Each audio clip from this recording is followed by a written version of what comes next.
have one last question that I always like to Yeah. end the podcast on.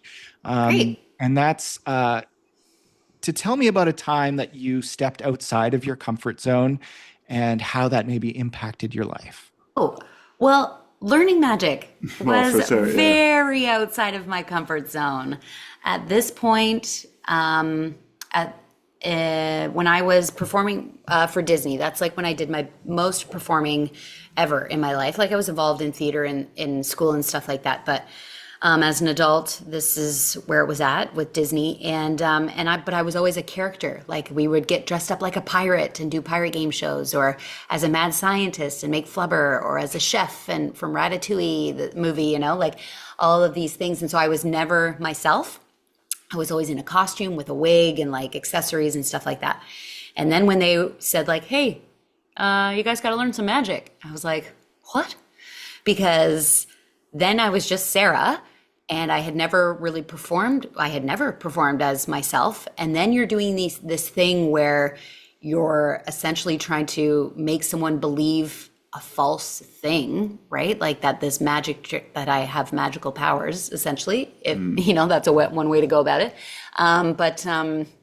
And I found that extremely uncomfortable. You're keeping a dirty secret. Like Yeah. you feel very You feel very guilty, doing or magic just and like, you and then can't feel like- especially when you're performing for 11 to 13-year-olds who are like, "I know how you did that," and like they just like they're the worst audience. Yeah. Teenagers and younger kids are great, but that 11 to 13 or 10 to 13, you're just like, "Oh They my haven't goodness." fully developed a great sense of humor Yeah, yet. or know what self-deprecation is yet. Yeah, Anyways, so we could go on about that. But so that was like probably the hardest thing for me. And so anytime it was on my schedule to perform magic, I would be like, "Brent, can you do, I'll switch whatever you're doing, I will do, and please do my magic show for me." And then it wasn't until we moved back home to Toronto and Brent was doing birthday parties. I was working at The Keg, making my money that way. But I saw how much fun he was having and how he didn't have to take himself too seriously. He didn't have to do serious magic. You could be doing funny things with fun kids and be funny yourself. And I was like, oh no, that feels more like theater. Like you're doing a performance rather than trying to trick people. And so, I started performing for 3 to 5 year olds. I was like, I don't want anyone over 5. I don't want anyone who's going to talk back to me. Safe and easy for you. Very safe and easy. And little kids I was basically like another form of mom to them, right? And so little kids would listen to me and it would be great. So to say that you eased yourself into that comfort zone, Yes. because now she's Yes. done it all. Yeah. But- And now it's just like, woo, here we go. But that was a big learning. And so now that also helped me then you're putting your literal self out there for people to essentially judge, right? And so that has only helped with self-confidence, and you get all kinds of people saying all kinds of things to you after, and I'm sure they mean well, but sometimes it doesn't come across that way. And you get a lot of comments like, "Oh, you're so much prettier in real life." And it's just like, wait, what?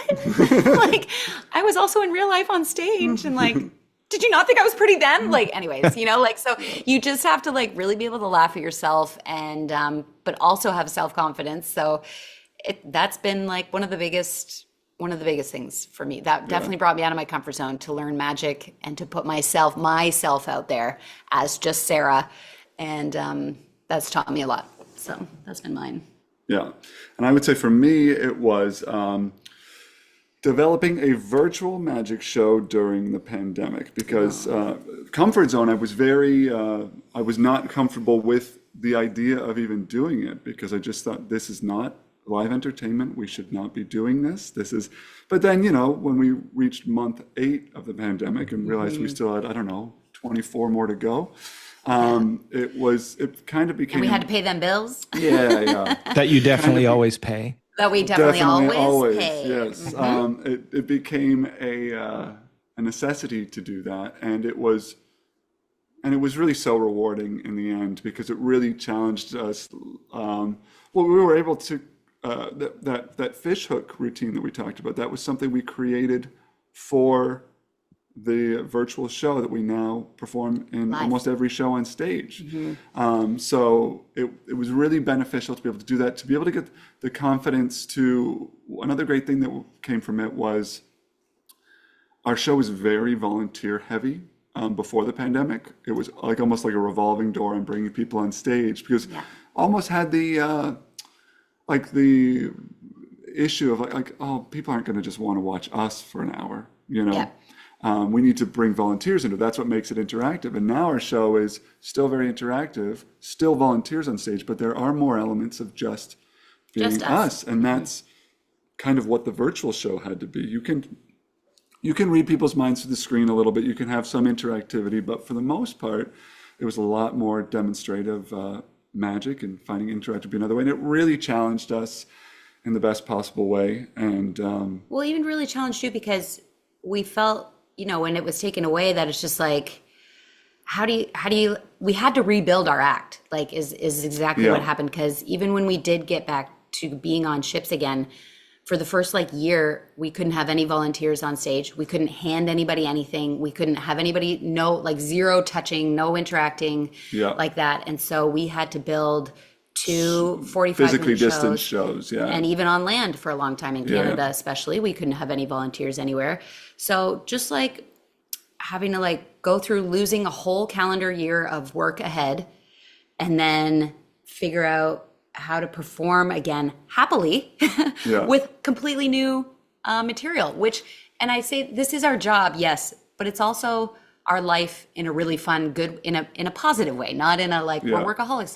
This is what we do. This is our life, and we perform, and so to have to rebuild that love with all new material and all different things, it's almost like finding a new group, a group of friends. Yeah. Right? You just have to reintroduce yourself and okay, well, who are we when we do this, and Yeah, how yeah. are we going to perform that? And so that really and we had been riding kind of comfortable at that point, and so to then have to reinvent all of that while people are watching too and being like, oh, what are they going to do, and how's this Yeah. going to work, and are you guys going to be okay, and But to say we were riding comfortable, that's kind of the biggest thing that brings us all forward is we were finally kind of getting to where we wanted to be with cruise ships. Yeah. We felt like for a couple of years it was really just trying out trying different out. We lines. were getting feedback about how our show could be better, things like this, and we weren't really locked in. And then we got a whole bunch of dates for 2020 Like, that not were all even canceled. joking. But it felt like we just got there, Yeah. and then it got taken away. Yeah. And so it really delayed things. But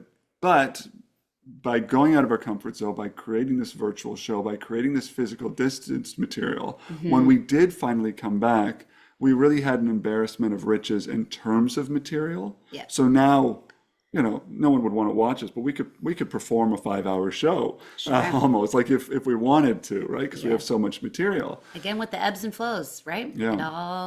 It all came back around. So you just gotta Yeah, be there for be it. constant. Yeah, be there for it. Do the work.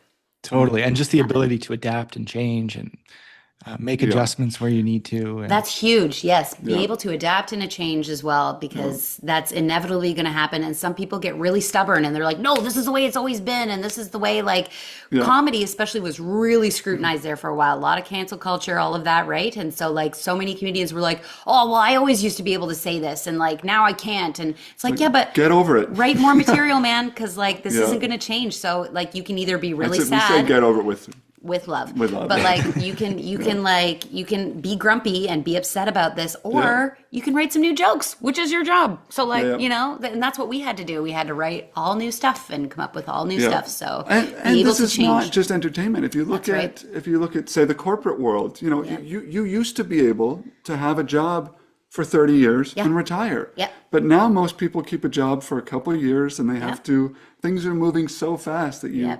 unfortunately, I mean, there's pros and cons to it all. Yeah. But you need to be Yeah. able to evolve. So be able to change and adapt, like you said. Mm-hmm.